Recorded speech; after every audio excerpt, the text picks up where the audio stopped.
Okay, everybody, thank you for coming back to the Xanadu Review. My name is Professor John Anders, as always. And today with me, I have Laura London. Laura London is a writer here on Substack and has written some pretty interesting things. So, Laura, do you want to tell the audience a little bit about yourself, your beat, so to speak, what kind of work you do? Yeah, so my work is really focused on analyzing the period of culture that we're in currently in America, spanning back to the atomic bomb. Um, and I particularly look at how the atomic bomb transformed our relationship to the environment, technology, and human creativity. Yeah. It's really interesting stuff. One of the articles that you wrote that I thought was interesting, which I feel is kind of a good jumping off point for a lot of this different stuff, is an article about how you became, radicalized because of like a weird thing that went on with your hair. So you want to jump into that? We can use it as a jumping off point. Yeah, it's kind of a funny story. So I always find it a little bit embarrassing, but Um, I got into this work not because I was like studying climate models or um, anything super sophisticated. It was actually because my hair was being damaged when I moved to LA. So I became very curious about what was going on with the water. Why was it being damaged? What was I exposing myself to as I was drinking it? But soon I realized there was a much bigger problem than my hair, which is that we haven't built any significant water infrastructure since 1979. So I really wanted to understand why. And I discovered that in the laws, we stopped treating water as wasted when it was not maximized from human use or for being used for human use, and started treating it as wasted when it's diverted from the environment for human use. And that's like a huge shift. So I really wanted to see where that came from. So I started looking at the environmental movement. Um, and what I noticed in all of these figures, like Rachel Carlson, Paul Ehrlich, Stephanie Mills, they all had this really pervasive sense of dread. And that's what led me to the atomic bomb, because they had just lived through this period where human extinction was placed in human hands for the first time. So their climate change fears and their overpopulation fears were not born from nothing. They were born from the atomic bomb's potential to destroy the world. Yeah, it's I feel like that's definitely something that has been in the background of so much of 20th century writing and philosophy and art in general. And it seems like they're kind of like you touched on a couple of them, just my reading of the 20th century and now early 21st. There's always been like a new apocalypse around the corner, so to speak. For a while it was the overpopulation, kind of like you mentioned, to issues with resources. Now it's climate change. Now the underpopulation, because we're experiencing like demographic collapse kind of across the board in most of the developed world. Um, so that's something that I found really interesting about your work, and also the kind of the through line with that in religion and philosophy and psychology, because it seems like there's just this collective I think you hit the nail on the head, like this collective dread in the background of a lot of modern society that in the past would have taken a more religious framing, but now it has like a scientific aspect. So I guess you want to speak on that a little bit more, because I feel like you've read a lot of really interesting stuff about that. Yes, I definitely think that that's totally accurate. There is like a pervasive sense of dread, and particularly around human creativity. And I definitely see that in overpopulation, like the overpopulation hysteria of the 60s and 70s. Like actually a lot of my work is focused on analyzing that period. So I'm still teasing out all the elements here, but I think there's definitely a sacrificial dynamic. That's one big part of it, where we start killing the unborn and sterilizing people with like industrial efficiency. And it's very gruesome.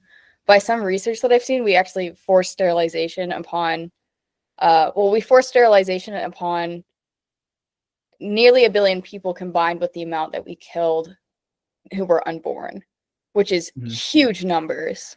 And even in countries like China, these babies weren't killed like early on in their conception. They were killed all the way until after pregnancy, where they were ripped from the mother's hands and killed right in front of them, Oh, which wow. is, yeah, really horrible.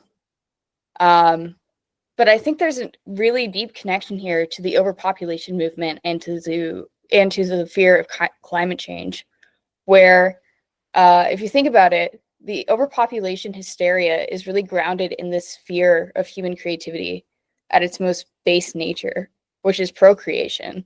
Like that is the most fundamental human creative act, to have a child. And just like right after the atomic bomb, we started to fear the destruction of nature through human creativity, technology, building, etc. Yeah, absolutely.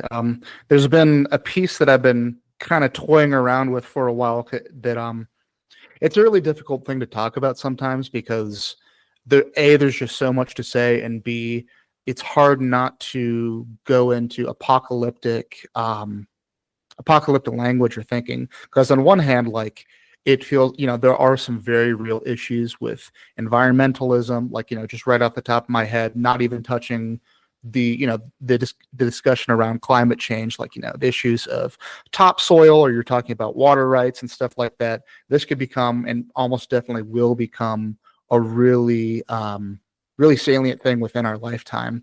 But at the same time, I noticed, I think you're probably, it seems like you're probably like a decade younger than me. I'm my early 30s, Mm. and me growing up with that, it feels like it's even doubly so for younger people. Because one of the main things I was talking about and trying to talk about is how, like, environmentalism to me has taken on like an almost religious timbre, because it has a lot of the same markers of, like, kind of like you said, it is the fear of procreation. Like, I know so many people my age and Mm. younger who talk about, you don't want to have kids because the world is going to end soon, and it's like, oh, it's such a drain on the environment to have kids. And just so much of our lives now in modernity are based around consumption, but so much of our consumption, fairly or unfairly, you could say it's connected to climate change, environmental destruction, stuff like that. And kind of like the main example that really comes to mind that puts such a fine point on it, with the religious connection, and then I'll throw it back to you. Have you heard of an app called Ren? I have not heard of Ren. Um, it was being showed on podcasts a couple years ago. And basically the idea is you can input, like, your lifestyle, all your consumption, et cetera, and it'll tell you, like, what your carbon footprint is. And you could buy, like, I think it was like carbon neutral fuel in Africa and the developing world. So it's literally like a medieval indulgence of, like, buying off your sins, and like how that religious impulse. And I'm sorry, this is kind of like my signature thing, is I'll ramble and make that a question, but that religious impulse being redirected. And you've written about that a good deal, about how, like, modernity is uncomfortable with the natural world and the unquantifiable, where, which was kind of the space that religion existed in traditionally. Mm. Yeah, definitely. Well, I definitely do see a religious element in the apocalyptic climate change movement. Like, obviously, you can see a lot of the uh, Christian eschatology being transmuted into a secular framework. But I think there's something that's really foundational, if we're gonna call it a religion, that we need to get right, which is that it's born from a fear of man's creativity. It's not a fear of, like, nature as a god punishing us. It's born from a fear of man destroying the world, which one of my favorite philosophers is Rene Girard, and he talks a lot about how the Christian eschatology is born from like man's violence destroying the world, not God punishing man. And I think this is very analogous with the climate change eschatology, the secular eschatology. Yeah, that makes a lot of sense. And it kind of reminds me of, and this is something I posted in notes that you kind of riffed on as well. You're seeing kind of the equal and opposite reaction with Elon Musk and some of, like, the tech optimist people, who I saw something about, Elon Musk and Jeff Bezos saying that we wanted a trillion humans. Because, his logic was, if we have a trillion humans at any given time, we could have 10 Mozarts, which, saying nothing about what I feel is kind of a fundamentally inhuman way of looking at humanity, that it's just pure numbers, it's pure input output, and not really taking into factor like the cultural and societal things that will go into creating more Mozarts. But I think that it's also something that's kind of a necessary reaction against what, to me, I think you probably put a good point on it with, since World War II and the atomic bomb. That was when, the point of when science went from, yes, this can solve anything, to, oh, this is scary.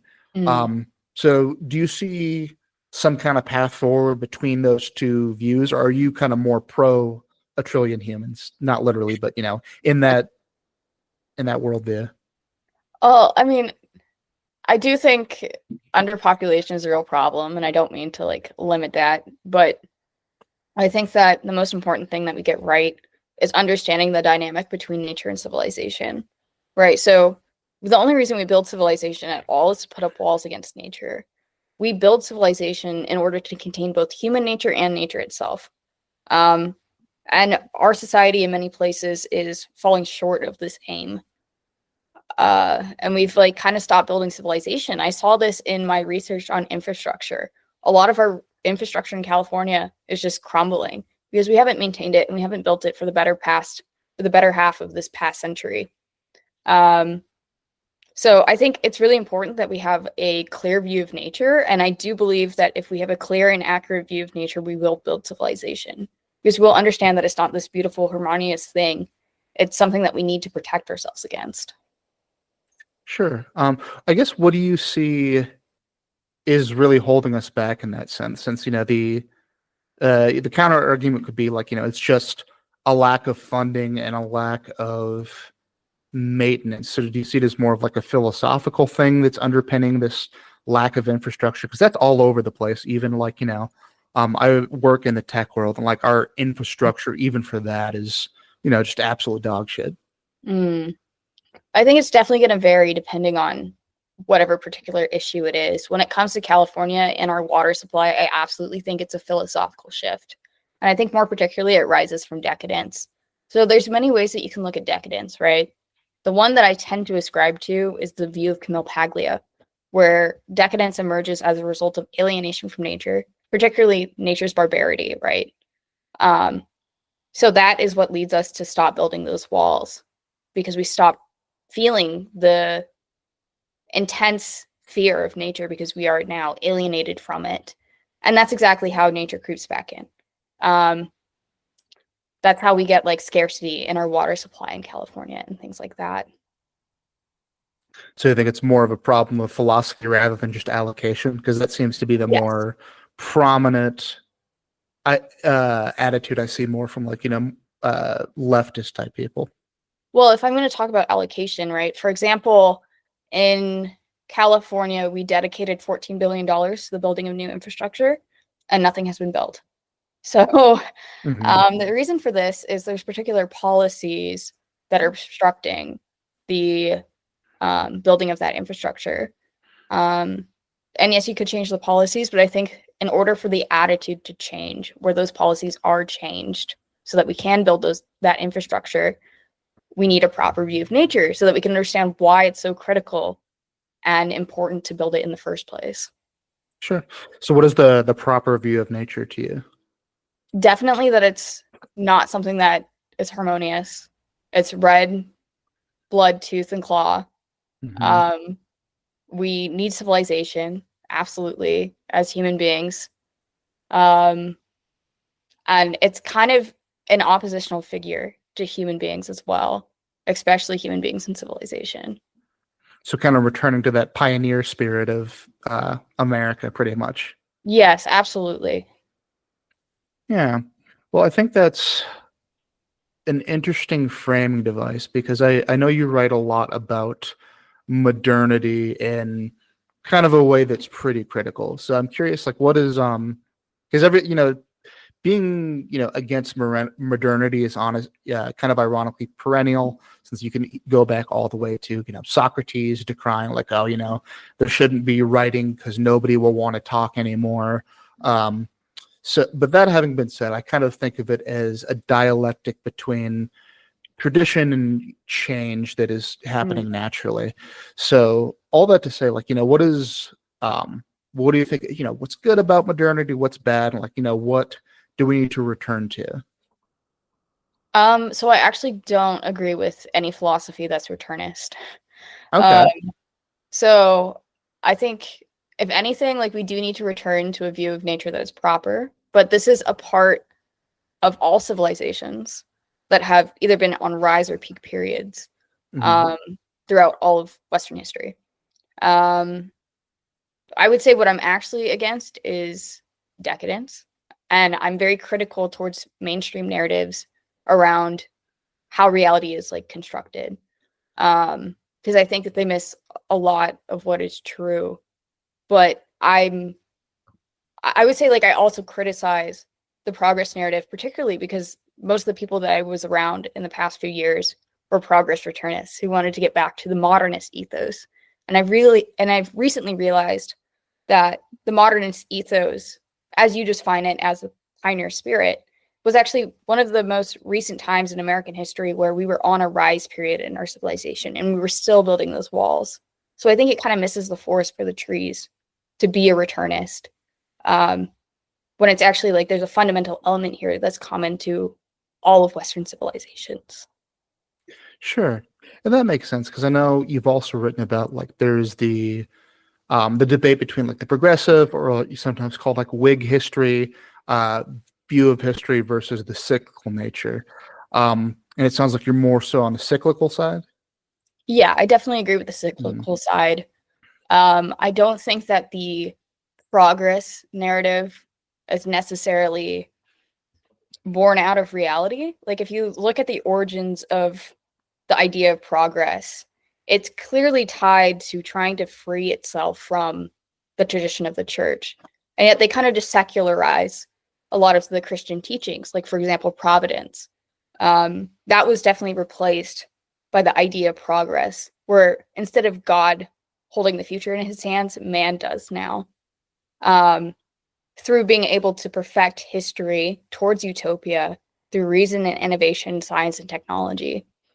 So there's a lot of elements here where I think it's like a unifying narrative that's also failed us. Um, we've kind of seen it collapse into postmodernism as a result of the First and Second World Wars. So again, it's kind of stemming. My criticism of it is kind of stemming from uh, just realizing, I guess, just becoming disenchanted with the narratives that I was kind of swimming around when it comes Hmm. to reviving the progress spirit. Yeah, I mean, there's a lot of interesting stuff there, but I guess could you speak to because there's a lot of talk like that. We were raised in a certain environment, but it feels like we hit I guess you could say levels of diminishing returns, especially since COVID, be it the environmental side or, say the discontents of the sexual revolution, because it feels like we've hit a lot of different walls within a pretty short period of time. So what does that mean to you? Because I think a lot of people seem to be feeling like progressivism, like uppercase P progressivism has, especially if you look at it in the context of secularized Christianity, it's kind of gone as far as it could go. And that was what so many of us were raised in. But I feel like a lot of people, myself included, are still trying to figure out, okay, well, what are we going to do instead? Because you can't just, as you said, return to the 1850s or whatever it is. Mm-hmm. Yeah, I think if we talk about progressivism with a big P, I can also tie it to like the critique of decadence. Hmm. Um, I think one element of progressivism is this like idea that we need to free ourselves from nature and biological reality. So you can see this in like the postmodern movement of like gender ideology embodied by like Judith Foucault, or sorry, Judith and Michelle, yeah. yeah, Michelle Foucault and Judith Butler. But they both argue that gender basically socially constructed, that everything is related to power relationships, um, and it constructs the imagination, um, and defines things like sexuality and things like that. Um, I think this is also tied to decadence because things like hormones, the actual sex of the body, those things don't matter to this type of philosophy. So it's a type of freedom from nature that I think is very escapist. Um, and I think it's like one element that really highlights kind of how far our culture has gone down the direction of um, just not having, like, just down the direction of like alienation from nature. As for what replaces it, I don't have a lot of high hopes for anything that doesn't reinforce a proper view of nature as I have defined it. Um, yeah, I'm not like a Christian returnist or anything like Mhm. this. No, that makes sense. And it's interesting that, again, because I see a lot of progressivism, social progressivism in particular, kind of as you said, it's a secularized version of Christianity in some cases, because it makes me think of some of the early Puritan philosophy of trying to make people dress in a very gender neutral way. Mhm. And it's kind of like, we're equal before God type of thing. And you're kind of seeing that reemerge itself, which to me, like, it's something that it's always been kind of discordant since, and even if you do subscribe to that ideology, somebody I've had on in the past, Stephen Bradford Long, talks about how you can't deny the reality of how hormones affect people both physically and mental. Like the existence of trans people going on hormones will say, wow, I took testosterone or estrogen and the way I think literally started to change. So it's a weird discordance. Like it's kind of in a what do you call it, cognitive dissonance, because to me it kind of seems like you could say, like, gender is a social construct, or you can be born to the wrong gender. Like you can't have these two things exist, much in the same way that you could say Christianity is a monotheistic religion, but you have the Father, the Son, and the Holy Spirit, and you have to have a religious framing to make sense of those things that on the surface seem incongruent. Mm. Yeah, that makes a lot of sense. Um, so that kind of touches on some of the other stuff I wanted to bring up with you. You seem to be both critical of psychology as a like the very medicalized side of it, but particularly, you wrote about the work of Jung and how he kind of seems to scare some people off because he does touch on some of like the scarier stuff of like the collective unconscious and things that aren't quantifiable. So what kind of got you into that? Oh, well, I actually personally kind of followed slash falled into his like theory of psychology because I had been practicing internal family systems for a long time. And then eventually I ended up uh, having experiences that are aligned with more like the collective experience. Mm-hmm. And the IFAS framework doesn't include anything for the collective. It's now since been criticized because other people have had these types of experiences. Um, so I ended up like looking for answers and I came across Jung. I started practicing that for a while. But that ended up with my conversion experience to Christianity eventually. Do you want to expand on that? Because I'm not quite as familiar with Jung's work. So that sounds Yeah. like an interesting story if you want to share. Yeah. So I think in Jung's conception, the personal psyche is like first and foremost in terms of like what an individual experiences. But then once you're kind of like through working through the personal psyche, you end up in the collective unconscious, where you start meeting like what he calls archetypes that are not a part of your personal experience or history.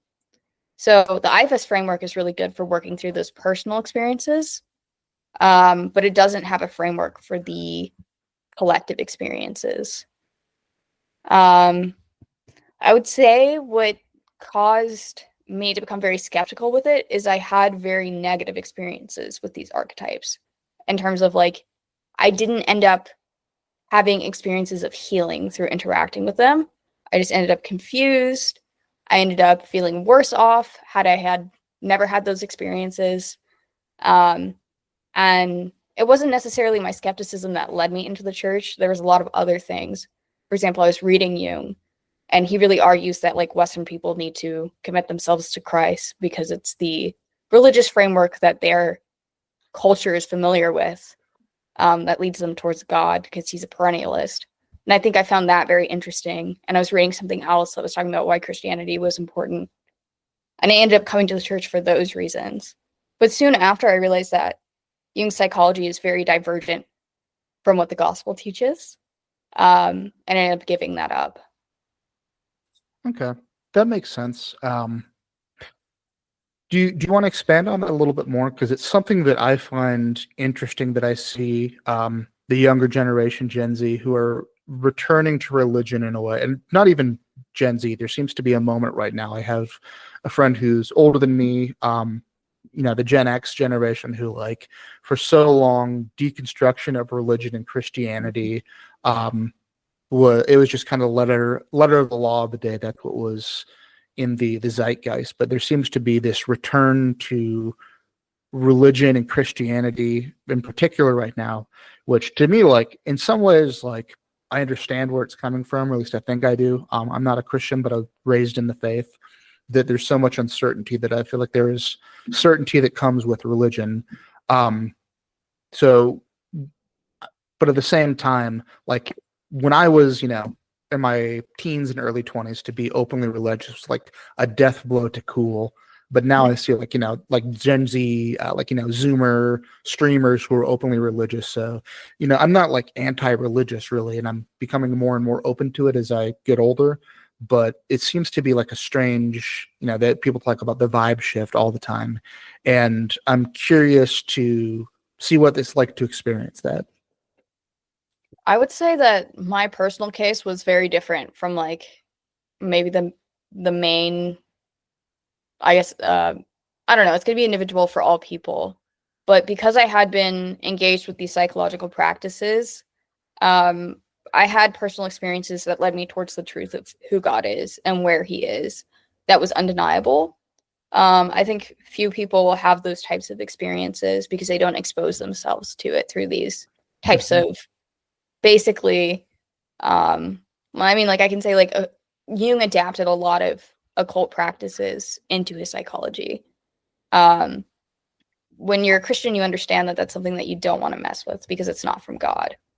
So I had been exposed to like the darker sides of quote unquote the divine through these secular psychological practices, not understanding that that's what they were, because they were sold to me as things that would help me, provide me healing, and were purely generated out of my mind rather than an actual divine reality that's outside of my control or outside of me. So for most people, I can't really speak about their experiences personally, but you could say maybe they're searching for meaning. There's a lot of nihilism in our culture. I think also I've seen a lot of stuff on Twitter that seems like poser Christianity, which is kind of Yeah. funny.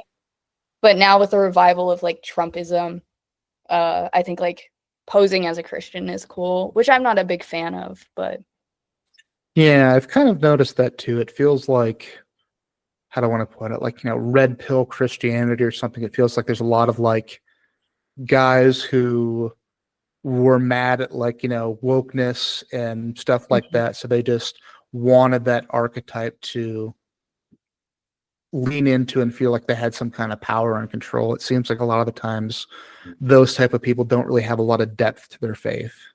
yes, yeah, it does feel a lot like it's just like contrarian for contrarian's sake. But I don't know. I think like when I think of like the people that I know who are truly Christians, they're not like that at all. It's just what I see online. Yeah.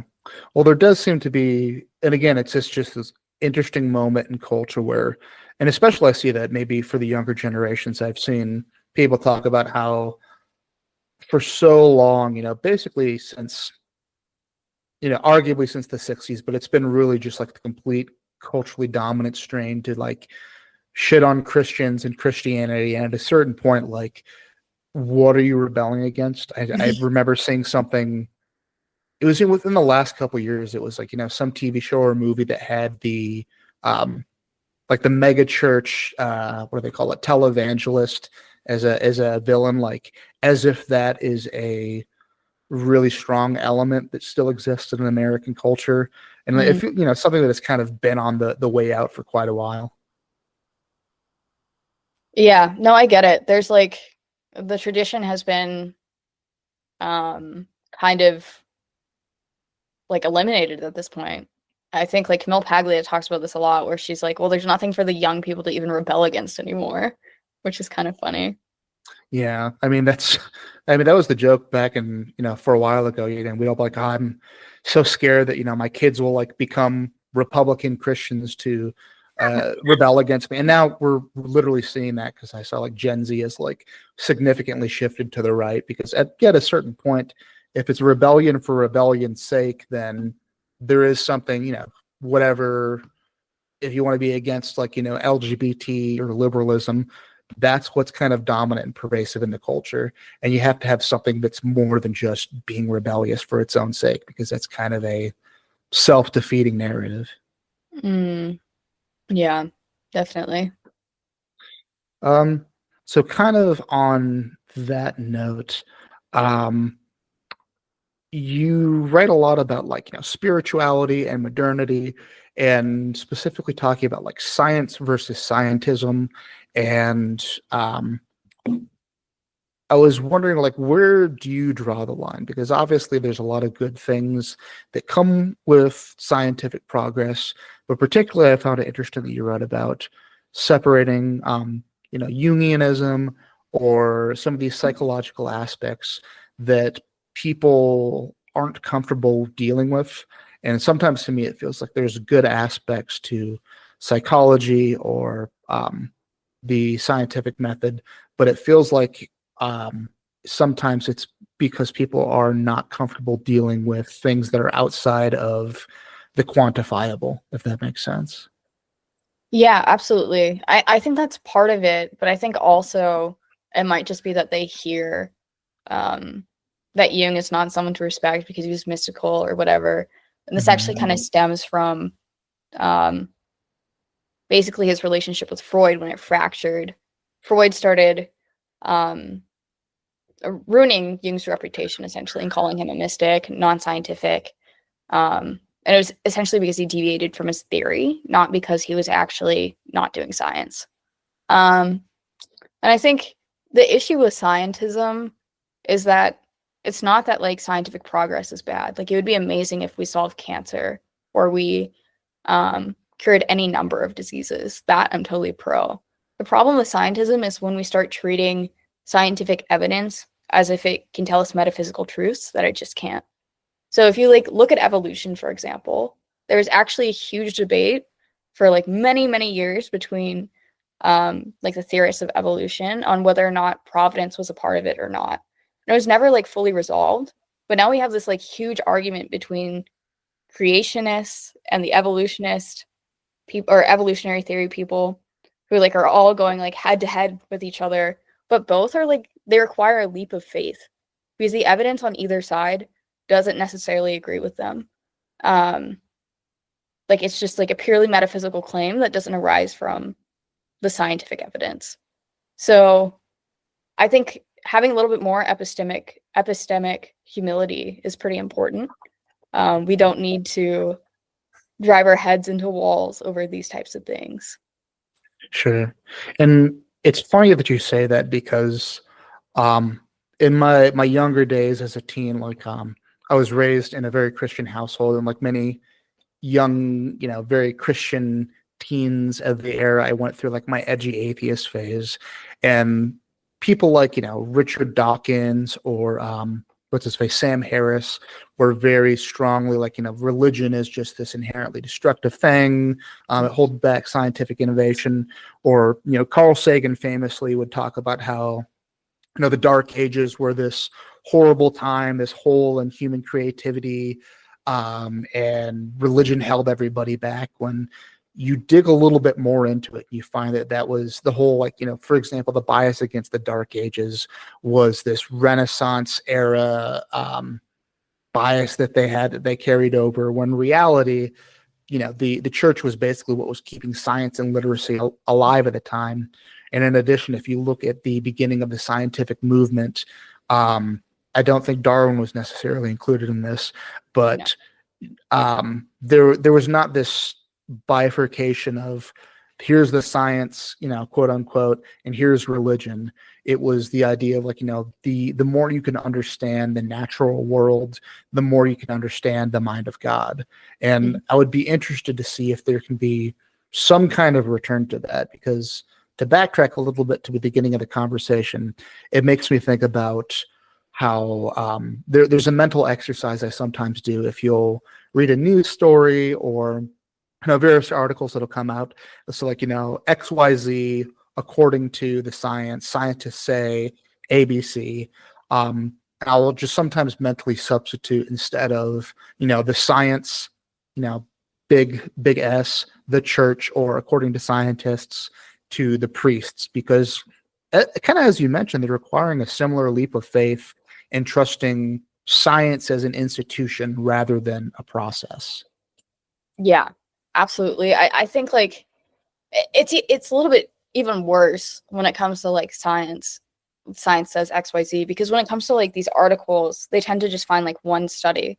So when it says science says XYZ, it's not even equivalent to the church says XYZ. It's really just some guy says this, which is a little bit silly, but especially if you take into account like the replication crisis, if you've heard of that.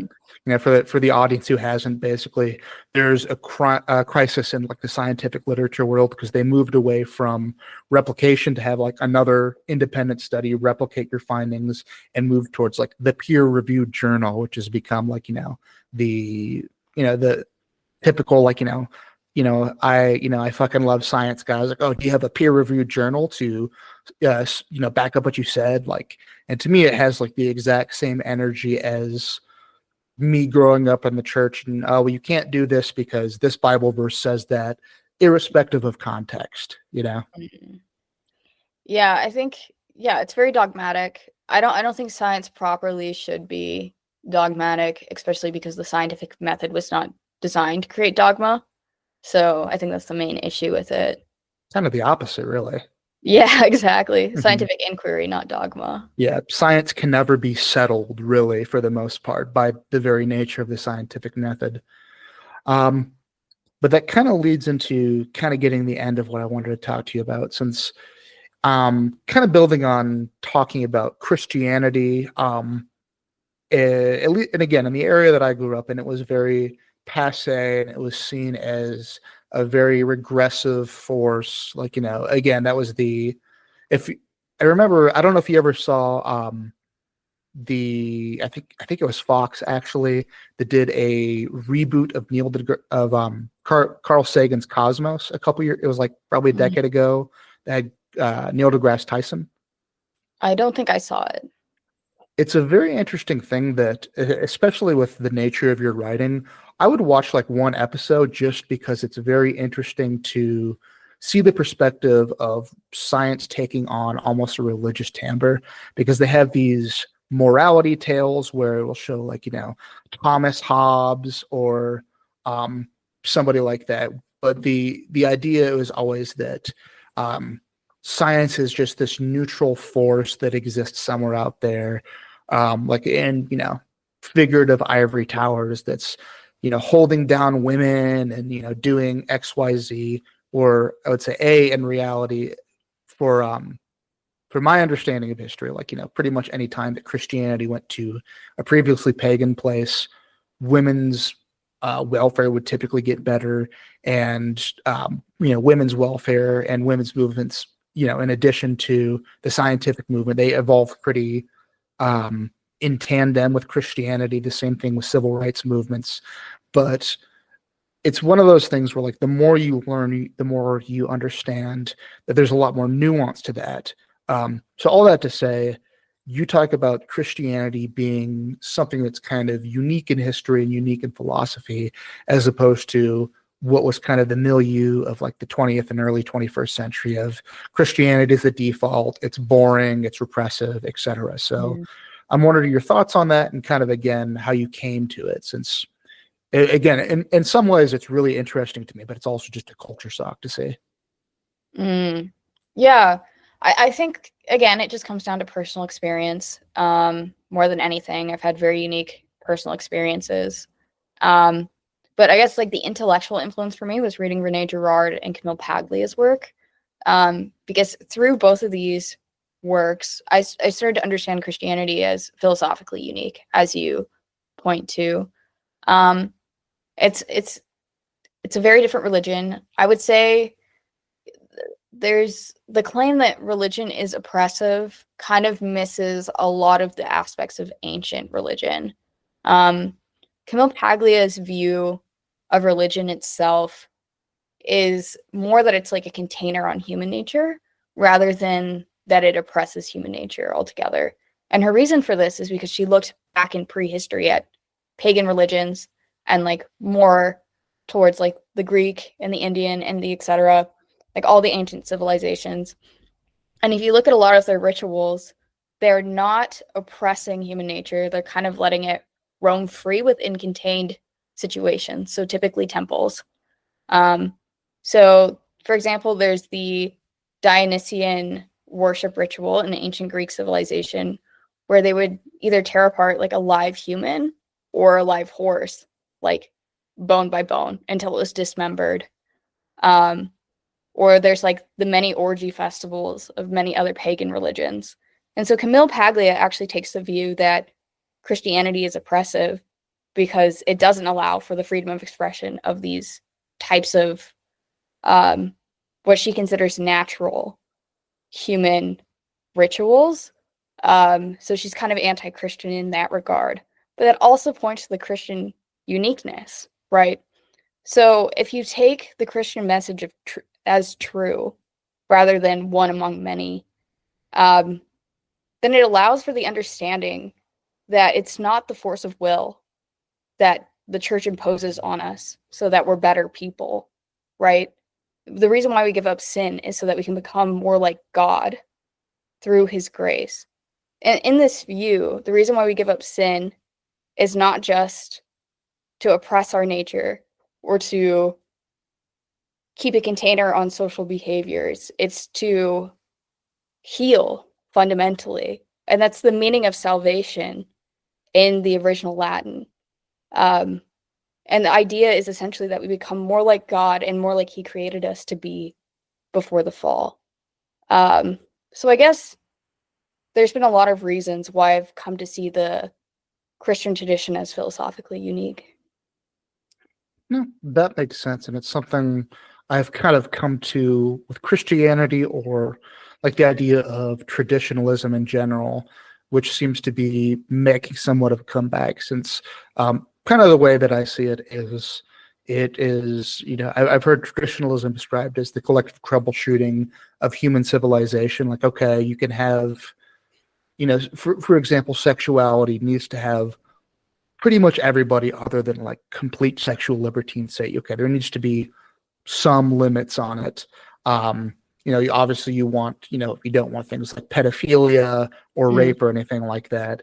And then you will step up in kind of the levels of sexual repression and kind of to taste for society, right? But it feels like we maybe went a little bit too far in the direction of over-centering sex, for example, because we're seeing this crisis of loneliness, of particularly for younger generations, like pair bonding is way down. And okay, maybe in some ways it's limited, but that limiting, because you don't want to have high promiscuity because it will lead to a lack of pair bonding and other things that are important for human society to flourish. So maybe we've gone a little bit too far. Like you have to be able to accept some limitations to have freedom. Yeah, I definitely think that's true. And if you take the Christian conception of it too, it's like everything that's written in the Bible about why we don't do certain things, it comes down to like what's good for us, right? And it's not just like what's good for society, but what's good for us individually. Like what leads to the most joy, what leads to the most happiness. So I think even if you're secular and you kind of look at the Bible that way, you can see a lot of truth in it. You do see a lot of And I mentioned earlier, somebody like Richard Dawkins is now talking about the importance of, he calls himself a cultural Christian in secularized Christianity, because it really does seem like we're coming to a point where, with the sexual liberation of the 60s and all of these um, traditional societal norms that we're breaking down, that in some ways were, yes, oppressive, but they served a larger purpose. Since that's kind of the especially in some ways the prototypical millennial. I was a little bit more wild in my youth, and I was like, I probably would have just been better off overall if I had gotten married quicker, had Mhm. kids quicker, stuff like that, because I think that's maybe one of my more conservative views that I've come to in recent years. That, like, I think there does need to be a space for people who exist outside of that paradigm. Your philosophers, your artists, etc. But most people would probably be better off in that traditional relationship and that traditional societal structure, just because there's just such this sense of ennui that seems to exist right now, and people feeling a lack of purpose. But if you are caring for another life and existing in the context of a community where you have a role that's more traditionally defined or more strongly defined, I feel like most people would be happier and better adjusted, even if they're less free. So I'm curious on your thoughts of that, and if that seems to be a Yeah, vibe that's coming through.